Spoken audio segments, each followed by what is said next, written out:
Hi, I'm Carrie Blazer. On this channel, I explore psychology, trauma healing, and the divine feminine. Please check out my free ebook below if you'd like to go deeper. Now let's get to the clip. Renewed attention to the Gospel of Mary and other writings from the Nag Hammadi Library has significantly reshaped how scholars and the public view her. These texts portray Mary Magdalene as a spiritual leader among Jesus' followers, as someone receiving private teachings from Jesus, a figure sometimes in tension with Peter and male apostles. Although these texts were discovered in 1945, translations, commentaries, and public scholarship expanded dramatically between 2000 and the 2020s. Bring it into mainstream discussion. Influence of popular culture.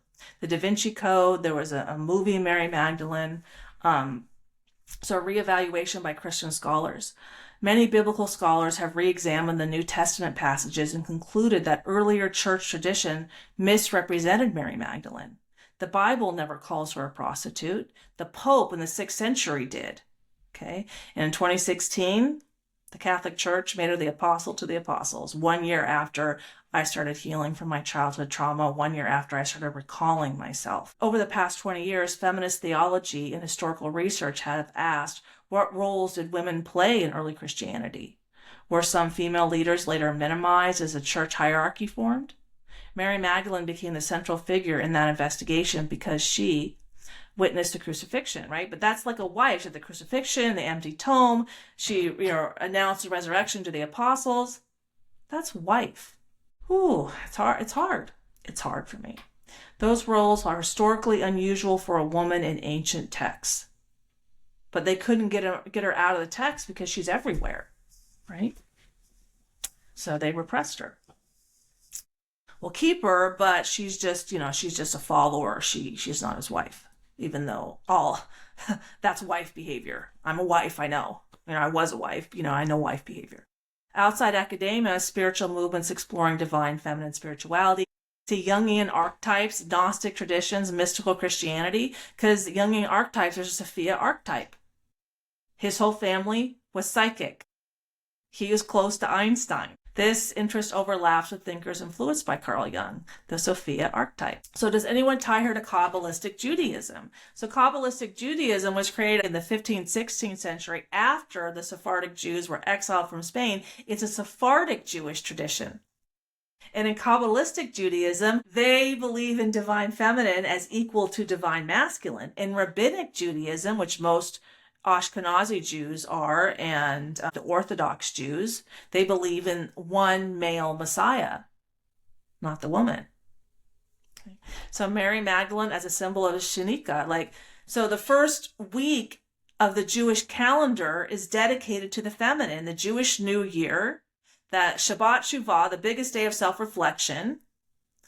Self-reflection is feminine. It's a right-brained activity with compassion, nurturing, intuition, creativity.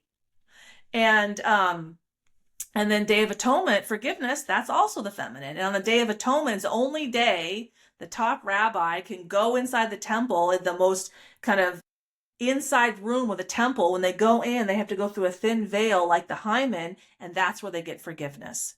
Mirroring that men connected to God through the vagina in the womb, like we saw in the Da Vinci Code. See, all the symbolism is there, but people don't want to admit that women are healers, that women are source energy. Now, Native Americans do. There's the proverb in my book, connected to Native Americans, right? Not the proverb. The dedication in my book is a Cherokee proverb. A woman's highest calling is to connect a man to his soul, so as to unite him with source, God. Women connects men to God. Man's highest calling is to protect a woman so she can walk the earth unharmed. So that proverb mirrors what was going on in early Christianity and before early Christianity in Europe and the Middle East and paganism. Mirrors it. The Shenikah represents the indwelling presence of God, the feminine aspect of divinity, the bridge between heaven and earth. She's the bridge between heaven and earth, but that flies in the face of the cross as the only ladder to heaven. The exiled feminine seeking reunion with the divine, with the masculine divine. The Kabbalah, Shanika accompanies Israel in exile. Mary Magdalene remains with Jesus at the crucifixion. The Shanika witnesses divine suffering. Mary witnesses the passion. Shanika announces divine restoration. Mary announces the resurrection. That's a lot of similarities, okay? Because Mary Magdalene's the first witness of the resurrection, some mystical writers see her as the human embodiment of the Shanika archetype. Sophia, divine wisdom, divine feminine. The sacred feminine balance. In the Kabbalistic tree of life, divine harmony occurs through union between masculine and feminine forces. That's what we saw in the movie, right? This is all. So let me get to, hang on a second. Oh, yeah. I want to get to the Cathars. So southern France, I lived in southern France from the time I was 1 to I was 3 in Toulouse, which is the Ladakh region, which is where the Cathars, that's that whole region. And the Cathars was like the biggest crusade, the biggest killing spree of the Inquisition and the Crusades. And the bloodiest day was on July 22nd. That's the day that Orthodox Christianity and the Cathars celebrate Mary Magdalene. And Mary Magdalene, I got to the tomb and the tomb was empty, right? Well, who had the Shroud of Turin? And why were they looking for religious artifacts in southern France? Did she bring the Shroud of Turin with her from Israel to France, and along with a lot of other religious artifacts? Just saying a couple things here. There is some scholarly discussion about interactions between the Cathars and Jewish communities in southern France and Catalonia. Catalonia is eastern Spain. Bazaglo. Signs and synchronicities are coy because you got to be direct with the mind and coy with the heart, right? I had to figure it out. But that's, that gave me the opportunity to investigate myself. I just saw some research that people learn best when they read a little bit, take some notes, and then go back in and fill the gaps, figure it out. People don't learn by indoctrination. There's tons of research showing this now. But American schools are all about indoctrination. When I went to high school, it was memorize and repeat. That's indoctrination. And they did a study with 5-year-olds in the 60s. 95% of them were geniuses. What is a genius? Pattern recognition. By the time they graduated high school, only 5 were geniuses. That's what we're doing. We're creating little workers. I mean, that's why the school system was created by the Industrial Revolution, to separate the mothers from their kids so the mothers could work, and then when the kids were young, they'd send them in there too. But they're creating good little workers, not good little geniuses. Geography, where Cathars and Kabbalistics live side by side. Ladakh, southern France. Toulouse, regions just north of Catalonia, eastern Spain. The earliest medieval Kabbalistic centers emerged in Provence and Catalonia. And this is where it was. What scholars actually say about Cathar Kabbalah parallels. The pioneering historian Gershom Scholem, who founded modern academic study of Kabbalah, examined possible connections. Cathar dualism, divine feminine next to divine masculine, and early Kabbalistic ideas show interesting parallels. Both appeared in the same regions at the same times. Cathars believe that the material world is corrupted, the spiritual world is divine. Material world, the physical is the masculine, the feminine is the spiritual. In women, we're source energy, we're the emotional center. And Dr. David R. Hawkins, I showed you a minute ago, enlightenment is an emotion. So does it make sense to make the man the spiritual lead when the woman is the one doing the emotional work, which is also the spiritual work? Does that make sense? Or is that inverted wisdom, meaning a wound? Not true, not grounded in reality. So, okay. All right, let's get on to my great-grandfather, my great-grandfather-in-law, who,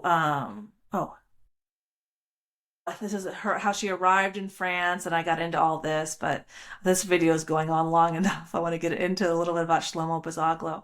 Okay, so here it is, Shlomo Bazaglo, Haifa, late 19th, early 20th century, and my ex-husband told me people still go pray at his grave. Moroccan Sephardic Jewish background, and he was part of the Sephardic intelligentsia of the Ottoman early Mandate Palestine. That was the Ottoman Empire then in Israel, and he was a main figure. Yeah. Anyway, wow. Okay, let me stop sharing. Oh, thank you for listening to all of that. I had to get that out.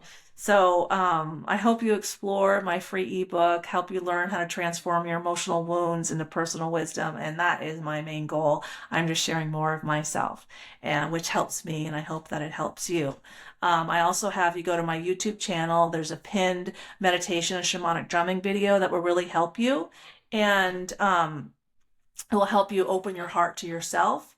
Meditate grounds you in your body. Open your heart to yourself, and then you can do more work. I also, every Saturday, I teach a free webinar, and I always record them, and they're all on my YouTube channel as well. Look up DIY trauma healing, but they're about hour and a half to 2 hours long, and all my teachings are on my YouTube channel. I share everything for free because we should all learn how to be mentally healthy from our mothers and that secure attachment to self. But when we sent women to the workforce, women left the center of the family to occupy the perimeter, but women occupy the center. And I give one example. Kristi Noem was relieved of her position of DHS recently, and the final straw was that video, the commercial she did. She made it all about herself.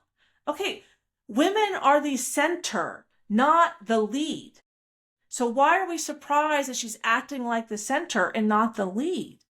This is what happens when we conflate men and women. We act like they're the same and can do the same jobs equally. They cannot. I'm not designed to be CEO. I wouldn't be healthy. I'm at home, make my YouTube videos, experience enlightenment, processing my emotions, talking to JC Soul. Like, we haven't even talked yet. Do you want to come out as a reincarnation of Jesus Christ and be in a lineup with Andrew Tate? Shit. No, but he needs to.